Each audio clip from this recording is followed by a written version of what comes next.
Hello students, कैसे हैं आप। तो स्टूडेंट्स, इलेक्ट्रिकल यात्रा का ये क्लास 12th के लिए कुछ बच्चों की क्वेरी थी कि सर ऑप्टिकल इंस्ट्रूमेंट पढ़ा दीजिए। तो उन्हीं के क्वेरीज पे मैं ऑप्टिकल इंस्ट्रूमेंट आज आपको पढ़ाने वाला हूँ।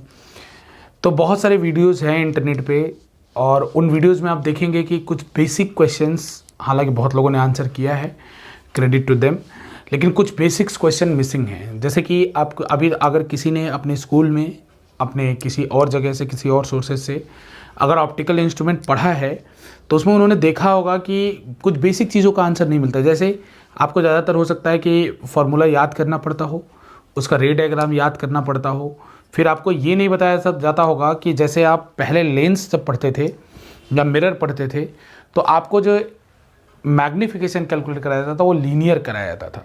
लेकिन ऐसा क्यों होता है कि जब आप ऑप्टिकल इंस्ट्रूमेंट पढ़ रहे हैं तो वहाँ पे आपको मैग्नीफिकेशन एंगुलर कराया जा रहा है कैलकुलेट, और वो एंगुलर मैग्नीफिकेशन क्यों कराया जा रहा है कैलकुलेट, और उसमें एक थीटा नॉट हमेशा आ जाता है, वो थीटा नॉट क्यों आता है। तो ऐसे बहुत सारे बेसिक क्वेश्चंस हैं जिनको मैंने काफ़ी लोगों ने दिया, मतलब कुछ लोगों ने दिया है, लेकिन मैंने काफ़ी वीडियोस ऐसे सर्कुलेट होते हुए देखे हैं जिनमें इन्होंने स्ट्रेट फॉरवर्ड डायग्राम बनाया है और फॉर्मूलेज उन्होंने डिराइव तो किए हैं लेकिन एक्चुअल रीज़न देके नहीं। जैसे नॉर्मल अरेंजमेंट क्या है, उसके बाद एक और अरेंजमेंट क्यों पढ़ते हैं, है ना। नॉर्मल अरेंजमेंट में इमेज इन्वर्टेड होता है, जबकि उसके बाद जनरल अरेंजमेंट एक करते हो उसमें इमेज वर्चुअल होता है। फिर अभी इससे पहले आपने पढ़ा होगा कि जैसे आपने रट लिया होगा कि virtual image are always erect and real image are always inverted. तो वहाँ भी देखेंगे कि भाई अगर कंपाउंड माइक्रोस्कोप को ले या टेलीस्कोप को ले तो वहाँ भी एक्सेप्शंस हो सकते हैं ना। तो इन सब चीज़ों को हम आज के लेक्चर में पढ़ेंगे। तो मैं धीरे धीरे करके ये सीरीज ऑफ लेक्चर होगी ऑप्टिकल इंस्ट्रूमेंट की, प्रोबेबली 1 या 2 हो सकता है 3 भी बने, जैसा देखेंगे हम, ठीक है ना। तो सबसे पहले ऑप्टिकल इंस्ट्रूमेंट में मैं आपको ऑप्टिकल इंस्ट्रूमेंट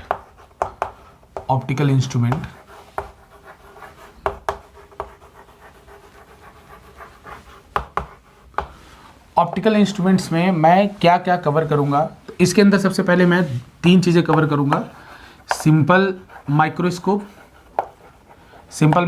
जो जानते हैं आप, सिंगल कॉन्वेक्स लेंस से बना होगा। फिर उसके बाद मैं बताऊंगा कंपाउंड माइक्रोस्कोप, और मैं ये बिल्कुल कोशिश करूंगा कि आपको हर चीज़ समझा सकूं जो कि इसमें होता है, और मैं बिल्कुल ऐसा कोशिश करूंगा कि आपको कोई भी चीज़ रटना ना पड़े इस लेक्चर को। इन लेक्चर्स के थ्रू जाने के बाद आपको कंपाउंड माइक्रोस्कोप और तीसरी चीज़ मैं आपको पढ़ाऊंगा टेलीस्कोप के बारे में, और टेलीस्कोप के अंदर थोड़ा सा मैं आपको टेलीस्कोप के बारे में पढ़ाऊंगा, और थोड़ा सा इसके अंदर मैं टेरेस्ट्रियल टेलीस्कोप के बारे में बताऊंगा। मैं टेरेस्ट्रियल टेलीस्कोप और एक और टेलीस्कोप जो है रिफ्लेक्टिंग टेलीस्कोप, हालांकि हमारे सिलेबस का पार्ट भी है रिफ्लेक्टिंग टेलीस्कोप, तो इसको भी मैं आपको बताऊँगा, रिफ्लेक्टिंग टेलीस्कोप को बताऊंगा। ये चीज़ ये हम पढ़ेंगे। ये जो मेरा लेक्चर है क्लास 12th के लिए, और कुछ बच्चे में जो मेरे से पढ़ते हैं उन्होंने ये रिक्वेस्ट किया था कि सर इन टॉपिक्स को आप कवर कीजिए, तो इन टॉपिक्स को मैं कवर कर रहा हूँ, ठीक है। तो आज मैं आपको पहले पढ़ाते हैं कि ऑप्टिकल इंस्ट्रूमेंट की रिक्वायरमेंट क्यों है। ये जो हमने 3 चीज़ें लिख रखी है, इनको रिक्वायरमेंट्स क्यों है, ठीक है ना। पहले हम देखते हैं कि आखिर हमें सिंपल माइक्रोस्कोप हो, कंपाउंड माइक्रोस्कोप हो या टेलीस्कोप हो, वो ऐसे हमारे आईज में आई हमारी ऐसी क्या है जो नहीं कर पाती है, जिसे हमें बाहर से इंस्ट्रूमेंट की रिक्वायरमेंट होती है उस चीज़ को करने के लिए। तो एक बात आप सब लोग जानते होंगे कि एक ह्यूमन आई की, आपने 10वीं क्लास में पढ़ा होगा, ह्यूमन आई की विजन रेंज क्या होती है। ह्यूमन आई की विजन रेंज होती है 25 सेंटीमीटर टू इन्फिनिटी, है ना, 25 सेंटीमीटर टू इन्फिनिटी। इसी 25 सेंटीमीटर को आप डी से डिनोट करते हैं, इसी 25 सेंटीमीटर को, और इसको क्या कहते हैं, लीस्ट डिस्टेंस फॉर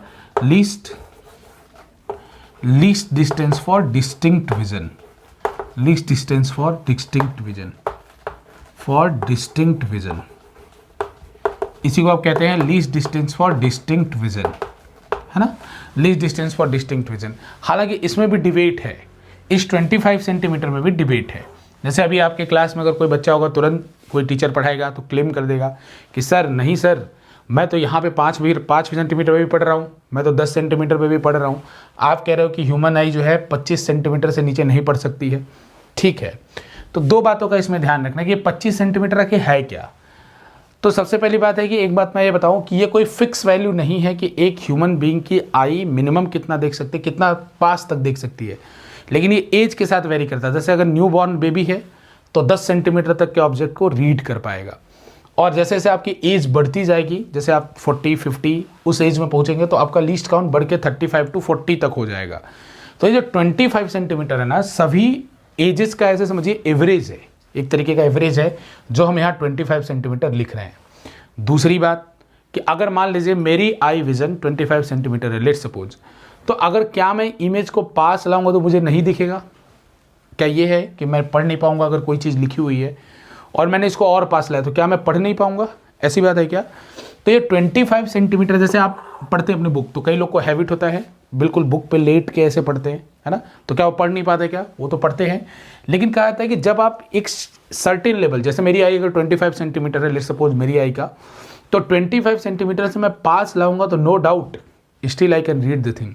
लेकिन इस केस में जैसे मैं पास लाऊंगा, आप ला के देखिए, आपके आई पे स्ट्रेन पड़ने लगेगा, आपके you'll feel a strain on your eye, और काफ़ी लंबे समय तक अगर मान लीजिए मैं पास रख के पढ़ता हूँ तो एक आई पे आपकी स्ट्रेन पड़ेगा, और इस स्ट्रेन की वजह से आपको सर दर्द वगैरह भी हो सकता है। तो हम ये कह रहे हैं कि कंफर्टेबली आई कितनी डिस्टेंस तक विदाउट स्ट्रेन एक इमेज को क्लियरली देख सकती है, that is 25 centimetre, and still it is the average of all the ages. ये सारे एजेस का एवरेज है, तो इसमें नो डिबेट, कोई डिबेट नहीं होना चाहिए कि सर ये 25 कोई क्रिस्टल फिक्स वैल्यू है हर ह्यूमन बीइंग के लिए, हर ह्यूमन आई के लिए, ये फिक्स वैल्यू नहीं है। तो अब एक बात करते हैं कि जैसे सिंपल माइक्रोस्कोप और कंपाउंड माइक्रोस्कोप क्या करते हैं, छोटे ऑब्जेक्ट्स को देखते हैं, छोटे ऑब्जेक्ट्स को देखते हैं। तो अगर ये छोटे ऑब्जेक्ट्स को देखते हैं तो हमारी ह्यूमन आई में क्या प्रॉब्लम है कि छोटे ऑब्जेक्ट्स को नहीं देख पाती? तो लेट्स सपोज करिए ये इस चौक को, मुझे ये चौक या इससे भी छोटा कोई ऑब्जेक्ट है, मुझे उसे क्लियरली देखना है, तो मैं क्या करूँगा, उसको और पास लाऊंगा, जितना पास ला सकता हूँ पास लाऊंगा। और कोई चीज़ दूर है तो आपको क्लियरली नहीं दिखेगी, तो आप सोचोगे कि अच्छा उसको क्लियरली पढ़ना है, या कभी आपको कोई चीज़ मिट गया होता है, आपको पढ़ना होता है, तो बहुत क्लियरली आप ला के पास में देखते हो, पास में ला के पढ़ने की कोशिश करते हो। तो यानी आप मिनिमम किसी चीज़ को क्लियरली देखने के लिए, किसी छोटे चीज़ को क्लियरली देखने के लिए आपकी टेंडेंसी है कि आप उसको पास लाओगे तभी आपको ज़्यादा क्लियर देखने को मिलेगा। तो किसी भी ऑब्जेक्ट को आप कितना क्लियर ला सकते हो आई के, कितना क्लोज ला सकते हो आई के? 25 सेंटीमीटर, इससे ज़्यादा क्लोज तो नहीं ला सकते। Simple, again considering all those 2 points, मैं उसमें डिबेट नहीं कर रहा, वो मैं बता चुका हूँ पहले। तो अगर मान लीजिए कोई ऑब्जेक्ट है, एक ऑब्जेक्ट है, मान लीजिए हाइट h है, मैं इसका हाइट काफ़ी ज़्यादा बना रहा हूँ, और ये d डिस्टेंस पे रखा हुआ है, d डिस्टेंस पे रखा हुआ है, और यहाँ पे हमारी आई है, यहाँ पे हमारी आई है, लेट्स सपोज ये हमारी आई है, ठीक है। तो ये ऑब्जेक्ट d डिस्टेंस पे आने के बाद कुछ एंगल बना रहा होगा इस आई के ऊपर, इस आई के ऊपर कुछ एंगल बना रहा होगा, इस एंगल का नाम दे रहा हूँ मैं थीटा नॉट, इस एंगल का नाम दे रहा हूँ मैं थीटा नॉट, ठीक है। तो अगर ये थीटा नॉट, अगर मैं ऑब्जेक्ट को पास लाया पढ़ने के लिए, मेरा एम था पढ़ना इसको या किसी चीज़ को, ऑब्जेक्ट को क्लियरली देखना, तो मैं इसको पास लाते गया, लेकिन मैं कहाँ तक पास ला सकता हूँ? केवल अपने डी तक, डी से ज़्यादा मैं पास नहीं ला सकता। ऐसा मैं मान रहा हूँ कि अब ये आई के लिए लोअर लिमिट है, इससे ज़्यादा मैं पास नहीं ला सकता। तो मुझे ये क्लियरली पढ़ना था, तो मैंने यहाँ तक लाया। तो अब ये थीटा नॉट डी डिस्टेंस पे आने के बाद ये जो हाइट है, ये थीटा नॉट एंगल बना रहा है। इस थीटा नॉट को कहते हैं विजुअल एंगल, इस एंगल का एक नाम है, इस एंगल का नाम है, इस एंगल को कहते हैं विजुअल एंगल, इस एंगल को कहते हैं विजुअल एंगल। अगर ये विजुअल एंगल 1 मिनट से कम रहा, अगेन 1 मिनट से कम रहा, अब ये मिनट क्या है, ये एंगल को मिनट में कैसे मेजर करो, तो आपको पता होगा बच्चों कि मिनट एक तरीका है जिससे हम एंगल को मिनट में भी मेजर कर सकते हैं। 1 डिग्री में in 1 degree there is 60 minute, 1 degree there is 60 minute, है ना। तो 1 डिग्री में 60 मिनट होता है। तो अगर ये कोई भी ऑब्जेक्ट को आप एक ह्यूमन आई के डी पे लाओ और उसके बाद उसका विजुअल एंगल अगर 1 मिनट से कम बनता है, 1 मिनट से कम बनता है, यानी ये एंगल 1 मिनट से कम बनता है ना। अब जितना छोटा ऑब्जेक्ट होगा विजुअलाइज करो, उतना छोटा ये एंगल बनेगा। तो अगर ऑब्जेक्ट बहुत छोटा है और एंगल जो है 1 मिनट से भी कम बना, यानी 1 डिग्री का 1/60वां हिस्सा उससे भी कम बना, तो आप उस ऑब्जेक्ट को क्लियरली देख नहीं पाओगे, नहीं देख पाओगे, उस ऑब्जेक्ट को क्लियरली नहीं देख पाओगे। तो उस समय आपको चाहिए ऑप्टिकल इंस्ट्रूमेंट, क्योंकि ये एंगल बना वो इतना कम बना कि हमारा रेटिना जो है अब इस ऑब्जेक्ट को क्लियरली पहचान नहीं पा रहा है। ये पहचान नहीं पा रहा है कि ये ए है या ई है, ये पहचान नहीं पा रहा है कि स्मॉल में लिखा हुआ ये ए है या ई है, क्योंकि ये जो ए है, ये जो ई है, ये इतना छोटा एंगल बना रहा है कि इससे रीड, एक एग्जाम्पल लिया है मैंने ऐसे इसको समझने के लिए बस, कि अगर ये इतना छोटा एंगल बना, इतना छोटा ए ई लिखा हो कि विजुअल एंगल इतना छोटा बने, 1 मिनट से कम बने, तो इसको पढ़ नहीं पाएगा। तो उस केस में आई नीड मैग्नीफिकेशन। मुझे क्या चाहिए, ये एंगल मुझे बढ़ाना है, तो इसीलिए इस एंगल को बढ़ाना है, तो अब हमको क्या चाहिए, ऑप्टिकल इंस्ट्रूमेंट।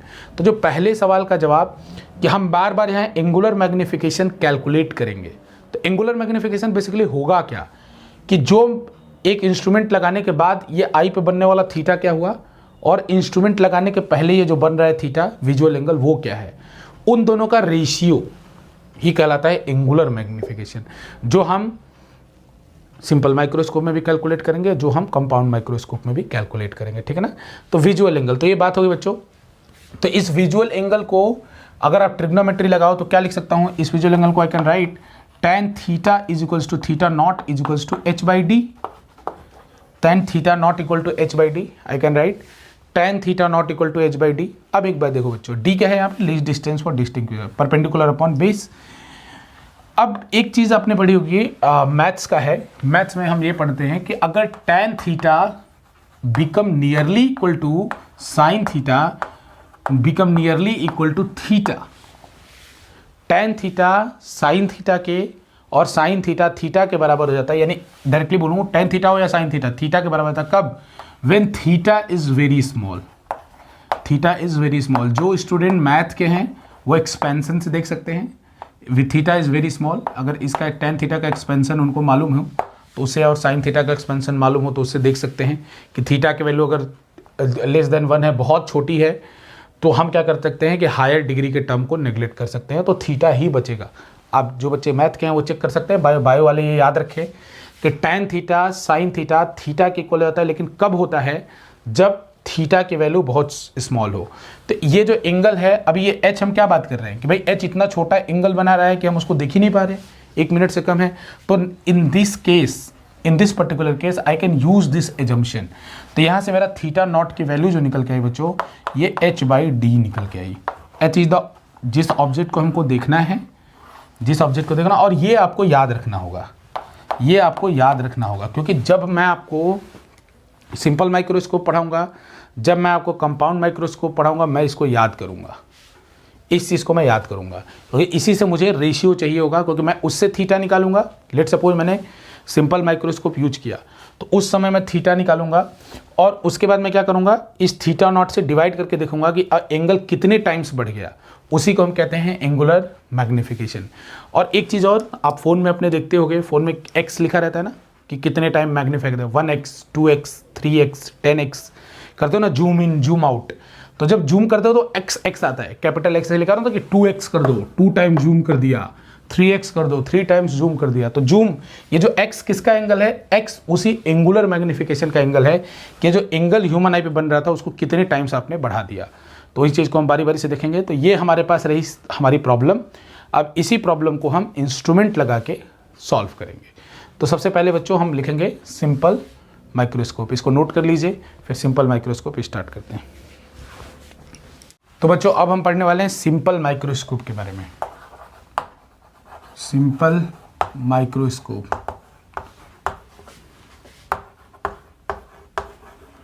Simple microscope.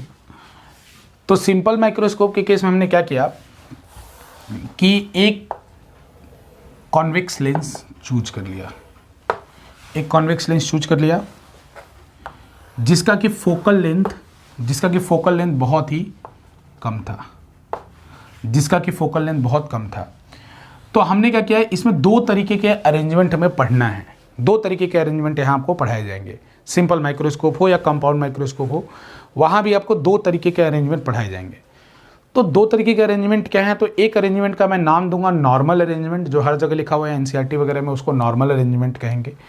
एक अरेंजमेंट और है जो नॉर्मल अरेंजमेंट के बाद कहते हैं कि भाई to get the higher magnification, हमें वो अरेंजमेंट कहना, तो उसको मैं कहूँगा जनरल अरेंजमेंट, है ना, ताकि इससे कन्फ्यूजन ना हो और बार बार मुझे ये नहीं कहना हो कि फॉर द हायर मैग्नीफिकेशन। तो मैं 2 अरेंजमेंट की बात करूँगा, एक नॉर्मल और एक जनरल। तो नॉर्मल अरेंजमेंट में क्या होगा कि अब हम अब क्या करेंगे, वही जो h हाइट का ऑब्जेक्ट था जो हमने पीछे पढ़ा था, जिसको हम अपने ह्यूमन आई से देख रहे थे, नेकेड ह्यूमन आई से विदाउट एनी इंस्ट्रूमेंट, उसी एच हाइट का ऑब्जेक्ट, एच हाइट के ऑब्जेक्ट को यहाँ भी लाएंगे, इस सिंपल माइक्रोस्कोप में भी लाएंगे। और हमारा एम याद है ना आपको, एम क्या है हमारा, वो जो एंगल बना रहा था विजुअल एंगल, उसको इंक्रीज करना। तो हमने कहा कि दो तरीका हो सकता है, दो तरीके से कॉन्वेक्स लेंस मैग्नीफाइड इमेज, हालांकि और जगहों पे भी फाइंड करता है, लेकिन दो तरीके से कॉन्वेक्स लेंस मैग्नीफाइड इमेज बना सकता है। अच्छा, तो इसमें पहला अरेंजमेंट क्या होगा, पहला अरेंजमेंट होगा कि मैं उस एच हाइट के ऑब्जेक्ट को मैं यहाँ फोकस पे रख दूँ, जो ये इसका फोकल लेंथ है उस पे रख दूँ, ये जो फोकल लेंथ है इस पे रख दूँ, एच हाइट के ऑब्जेक्ट को फोकस पे रख दूँ। तो अगर एच हाइट के ऑब्जेक्ट को मैं फोकस पे रखता हूँ तो इसका रे डायग्राम कैसा बनेगा, तो इसका रे डायग्राम है कि एक रे में पैरेलल ले जाऊँगा, इधर कहीं फोकस होगा, उससे पास कर जाएगा, सॉरी यहाँ से इस तरीके से एक इसका रे डायग्राम बनाते हैं थोड़ा सा, फिर एक रे को मैं ऐसे ले जाऊँगा तो ये भी बिल्कुल लगभग पैरेलल निकल जाएगा। तो इस अरेंजमेंट को नाम देते हैं नॉर्मल अरेंजमेंट, और यहाँ पे हाइट ऑब्जेक्ट की एच है, और इस अरेंजमेंट को नाम देते हैं नॉर्मल अरेंजमेंट। ये अरेंजमेंट है नॉर्मल अरेंजमेंट। अब ये नॉर्मल अरेंजमेंट ऐसे नाम दिया गया है नॉर्मल अरेंजमेंट, ऐसा क्यों दिया गया है ऐसे, हमारी आई कहाँ पे है, यहाँ पे हमारी आई यहाँ पे ठीक लेंस के पीछे। जैसे आप वो होते हैं ना ज्योतिष जब आपका हाथ दिखता है तो बिल्कुल अब वो लेता ना, क्या बोलते हैं, जो सर्च करना वो गोल होता है, उसको देखता है, लेंस लगा होता है कॉन्वेक्स उसके अंदर, ऐसे करके आपकी रेखाओं को देखता है। तो क्या देखता है, एकदम पास रखता है अपने आईज के, तो आई हमारी यहाँ पे है, और वहीं इन द सेंस कि आपका रेखा देखा जा रहा है एच हाइट का, ये ऐसा ऑब्जेक्ट रखा हुआ है। तो नॉर्मल अरेंजमेंट में क्या होता है कि नॉर्मल अरेंजमेंट हम करते क्यों, basically normal arrangement is more comfortable for our eyes. जैसे अगर हमें ऑप्शन हो कई जगहों पे इमेज को मैग्नीफाइड फाइंड करने का, तो यहाँ भी हमें देखते हैं कि जब हम ऑब्जेक्ट को फोकस पे भी रखते हैं तो इमेज बनता है इन्फिनिटी पे है, लेकिन हाईली इनलार्ज बनता है। तो इनडायरेक्टली हम वो काम कर रहे हैं कि इसके इमेज को मैग्नीफाई कर रहे हैं। और अगर हमारे पास कई सारे ऑप्शन हो इसके इमेज को मैग्नीफाई करने का, और एक ऑप्शन ये भी हो कि जब आपका इमेज इन्फिनिटी पे बने, यानी रे जब है निकलने के बाद पैरेलल जाए, तो उस केस में हमारी आई सबसे ज़्यादा कंफर्टेबल होती है उस इमेज को देखने के लिए, कि जब इस लेंस से निकल के रेज पैरेलल आए, तो उस केस में हमारी आईज सबसे ज़्यादा कंफर्टेबल होती है। तो ऐसे अरेंजमेंट को जब हमारी आईज सबसे ज़्यादा कंफर्टेबल होती है इमेज को देखने के लिए, उसको हम कहते हैं नॉर्मल अरेंजमेंट। और अच्छी बात यह है कि नॉर्मल अरेंजमेंट में किसकी वजह से नॉर्मल अरेंजमेंट आया, normal arrangement is based upon the comfort of our eye, कि अगर बहुत सारा इमेज बन रहा है, यानी अगर हमारे आई में रे पैरेलल जाए, रे आई में हमारे पैरेलल जाए, तो eye is more comfortable to watch that image, more comfortable to watch that image. तो हमने एक अरेंजमेंट ऐसा किया इसमें कि रे जो है रिफ्रैक्शन के बाद पैरेलल जाए। तो रिफ्रैक्शन के बाद पैरेलल तभी जा सकती थी जब हमने एच के एफ के ऊपर, यानी फोकस के ऊपर ऑब्जेक्ट को रखा, जो इस तरफ फोकस है उसके ऊपर ऑब्जेक्ट को रखा, तभी रे ऐसे पैरेलल जाएगी।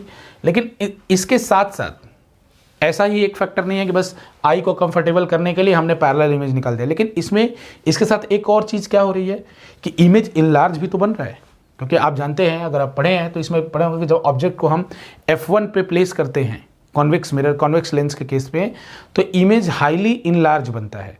तो हम दोनों मोटिव अचीव कर रहे हैं एक साथ। एक मोटिव हमारा क्या है, एक motive to relax the eye comfortably image को देखे। दूसरा मोटिव हमारा क्या है कि इमेज इनलार्ज भी हो, क्योंकि अल्टीमेट थिंग इज कि हमें वो एंगल बनाना है, अल्टीमेट थिंग इज इनलार्जमेंट। तो हमें इनलार्ज भी रखना है और आई को कंफर्टेबल भी रखना है। तो ऐसे अरेंजमेंट को हम कहते हैं नॉर्मल अरेंजमेंट, और वो अरेंजमेंट पॉसिबल है। ऐसा भी हो सकता था कि रे पैरेलल जाए लेकिन इमेज इनलार्ज ना हो, तो वो हमारे लिए यूजलेस हो जाता। लेकिन ऐसा कॉन्वेक्स लेंस के केस में होता है कि रे भी पैरेलल जाती है और इमेज भी इनलार्ज जाता है। तो उस अरेंजमेंट को हम कहते हैं नॉर्मल अरेंजमेंट, और नॉर्मल अरेंजमेंट में हमारी आई सबसे ज़्यादा रिलैक्स होती है। तो इस अरेंजमेंट को नाम दिया जाएगा नॉर्मल अरेंजमेंट, ठीक है ना। और नॉर्मल अरेंजमेंट में अब यहाँ पे एंगल जो बन रहा है उसको क्या कह रहा हूँ मैं, इसको मैं कह रहा हूँ θ1। जो ये एंगल बन रहा है इसको मैं θ1 कह रहा हूँ, क्योंकि अल्टीमेटली मुझे करना क्या है, इसी एंगल का कंपैरिजन करना है अपने ओरिजिनल एंगल से। तो ये ऑब्जेक्ट अब की बार हमारी आई जो बिल्कुल लेंस के करीब है उसके ऊपर कितना एंगल बना रही है, θ1 एंगल बना रही है, ठीक है। तो देखेंगे, अभी आपको ऐसे फील नहीं हो रहा कि सर ये बड़ा कैसे है ना, अभी फील नहीं आ रहा होगा, लेकिन मैं ज़रूर आपको प्रूफ करके दिखाऊंगा कि कैसे बड़ा है। और इसका जो फोकल लेंथ है, इसका जो फोकल लेंथ है, ये फोकल लेंथ बहुत छोटा होता है। ये लेंस का फोकल लेंथ हम जानबूझ के बहुत छोटा लेते हैं। तो अभी आपको ये फील नहीं आ रहा होगा, लग रहा होगा कि अरे सर वही तो एंगल है, वैसी ही तो सिचुएशन है कि यहाँ θ1 वैसा ही तो एंगल कुछ बनेगा। तो चलिए करके देखते हैं। मैथमेटिकल आपको एक्सप्रेशन ला के मैं दिखाता हूँ कि पहले से एंगल इस केस में जब रे पैरेलल जाएगी ज़्यादा बनेगा, क्योंकि ऐसे भी आपने पढ़ा है, मतलब इसमें फील नहीं हो रहा क्योंकि इमेज जाके इन्फिनिटी में बन रहा है, इन लार्ज वाली इमेज फील नहीं हो रही है आपको, लेकिन फिर भी मैं दिखाता हूँ आपको। तो यहाँ से ज़रा θ1 निकालिए, अभी आपको क्लियर हो जाएगा। θ1 निकालिए तो θ1 की वैल्यू कितनी होगी, θ1 की वैल्यू होगी h/f। और अगेन अब ये डायग्राम मैंने किसका बनाया है, नॉर्मल अरेंजमेंट का।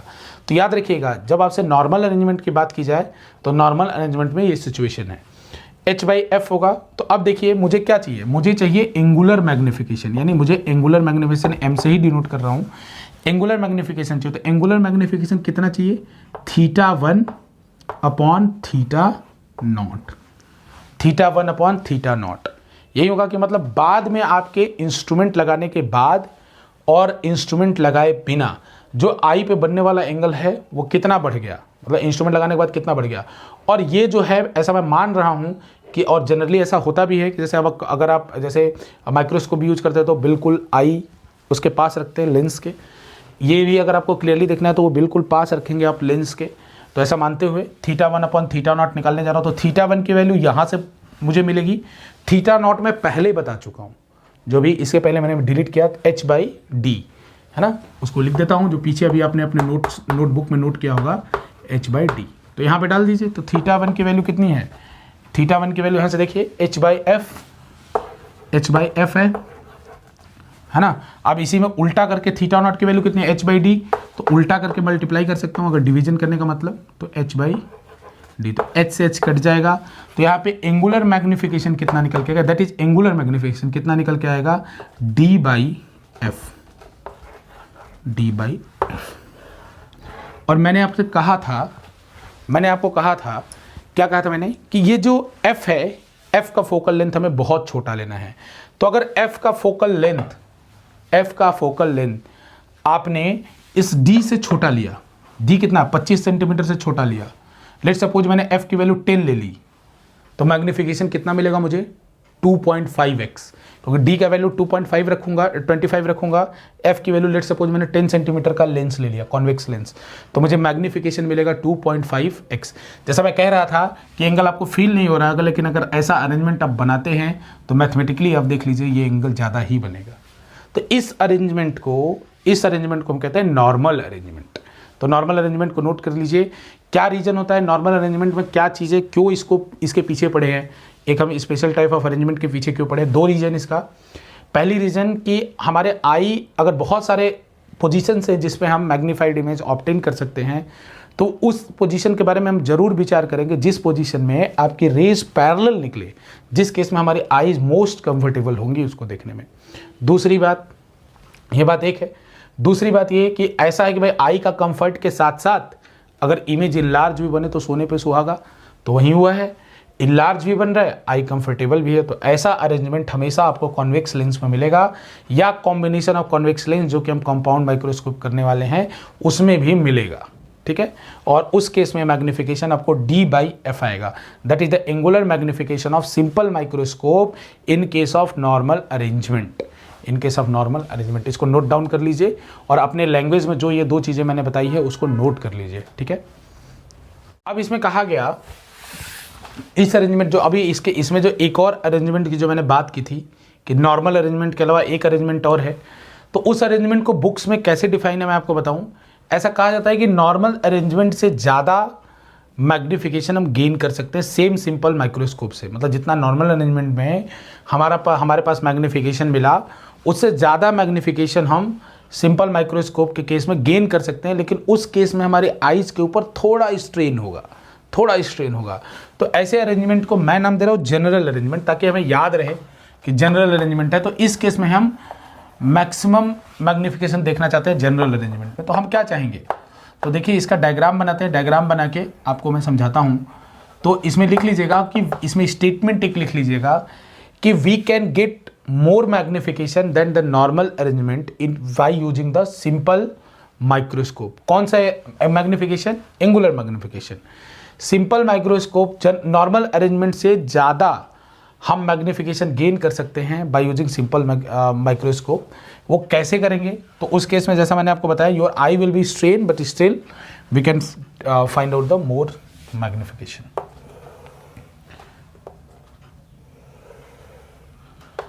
ठीक है ना। अब देखिए, मान लीजिए ये कॉन्वेक्स लेंस है, फिर से कॉन्वेक्स लेंस है, तो अब की बार मैं क्या करूं कि इस ऑब्जेक्ट को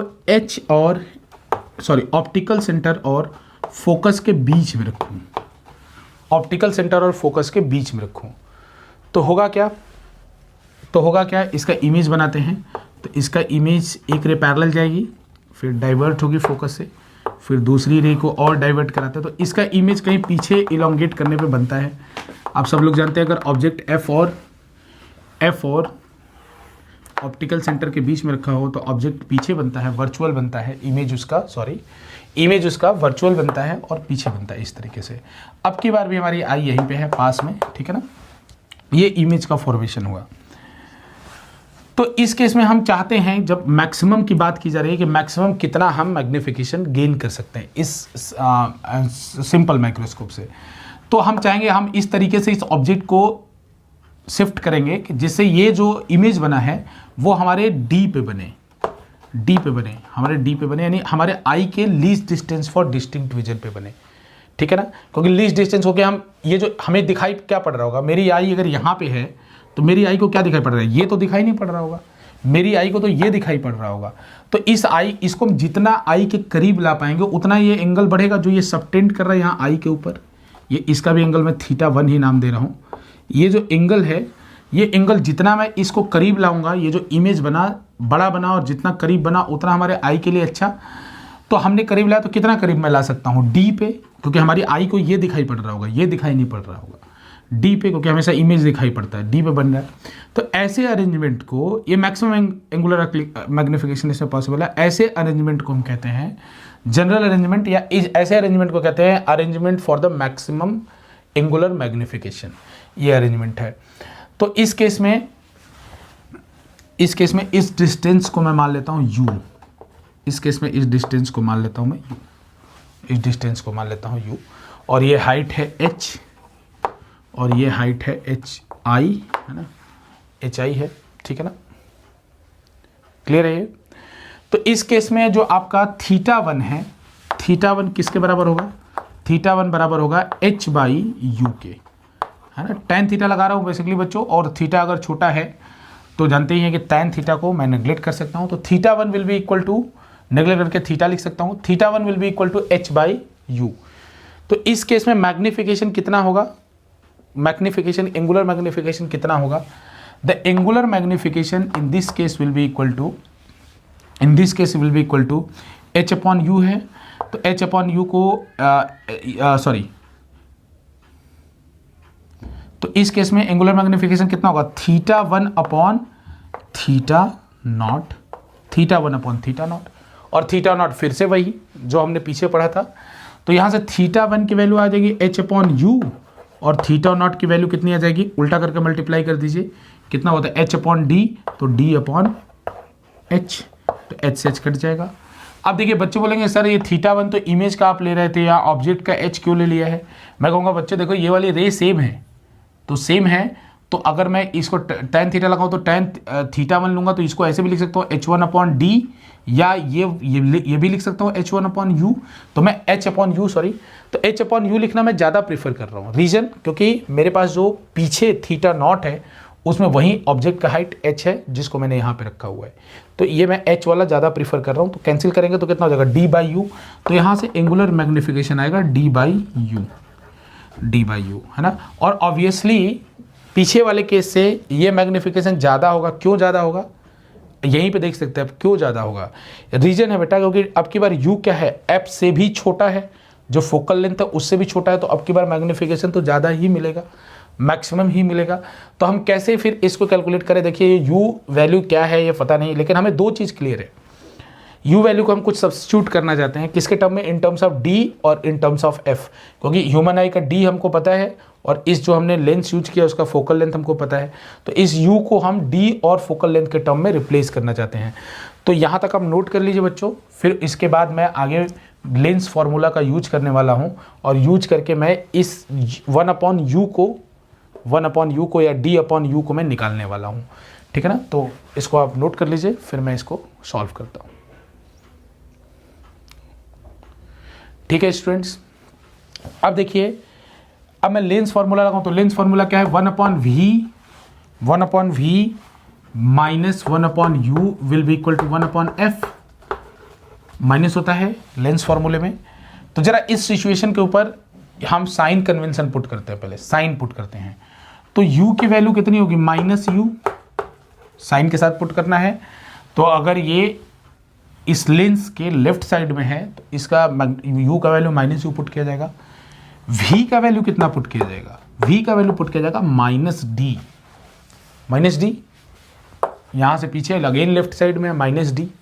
और f के बारे में क्या है, तो focal length of a convex lens is always positive, तो f को तो f ही रहने दूंगा, तो f will be equal to f, तो इसको f ही रहने दिया। पुट कर दीजिए इसके अंदर, पुट करेंगे तो इस इक्वेशन में पुट करेंगे तो यहाँ कितना हो जाएगा, 1/-d माइनस 1/-u, u की वैल्यू माइनस पुट करनी है ना, -u will be equal to 1/f, ऐसा कर लिया।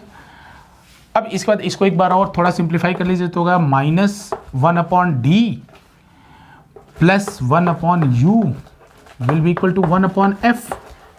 अब मेरे को दिख रहा है यहाँ पे बड़ा इंटरेस्टिंग चीज़ दिखा हमें बच्चों, कि यहाँ में अगर d से दोनों साइड को मल्टीप्लाई कर दूँ, लेफ्ट हैंड साइड को भी राइट हैंड साइड को भी, तो मुझे d/u डायरेक्ट मिल जाएगा क्या, जो मेरा मैग्निफिकेशन था वो मेरा डायरेक्ट मिल जाएगा क्या, जरा देखते हैं। तो हमने कहा हाँ, अगर d से मल्टीप्लाई करेंगे तो यहाँ बचेगा -1, यहाँ बचेगा d/u, यहाँ बचेगा d/f। अच्छा चलिए करते हैं, तो यहाँ बचा क्या, यहाँ बचा -1, ठीक है, क्योंकि d से मल्टीप्लाई किया दोनों तरफ, यहाँ बचा d/u और यहाँ क्या बचा d/f, यहाँ बचा d/f। तो अब d/u की वैल्यू यहाँ से निकाल सकते हैं, तो यही मैग्निफिकेशन 1 को उधर भेजेंगे तो d/u बराबर कितना हो जाएगा, 1 + d/f। तो यही मैग्निफिकेशन फाइनली निकल के कितना आता है बच्चों, यही magnification in case of general arrangement ये निकल के आता है 1 + d/f, यानी जितना हमने पिछले नॉर्मल अरेंजमेंट में निकाला था उससे एक ज़्यादा, d/f, 1 + d/f। तो उम्मीद है बच्चों आपको ये लेक्चर पसंद आया होगा, और अगर किसी को इसमें फर्दर कोई डाउट है कि सर आपने ऐसा क्यों किया, सर आपने वैसा क्यों किया, तो आप मुझे कमेंट कर सकते हैं, नीचे कमेंट कर सकते हैं। और इसमें आगे जो वीडियोस बनेगी, जो वीडियो मैं बनाऊंगा, क्योंकि अभी कंपाउंड माइक्रोस्कोप के बारे में, वो उसकी लिंक आपको नीचे डिस्क्रिप्शन में, जैसे वीडियो बनती है मैं आपको डिस्क्रिप्शन में लिंक अवेलेबल करा दूंगा, ठीक है ना। तो उम्मीद है जल्दी मिलेंगे, ठीक है, बहुत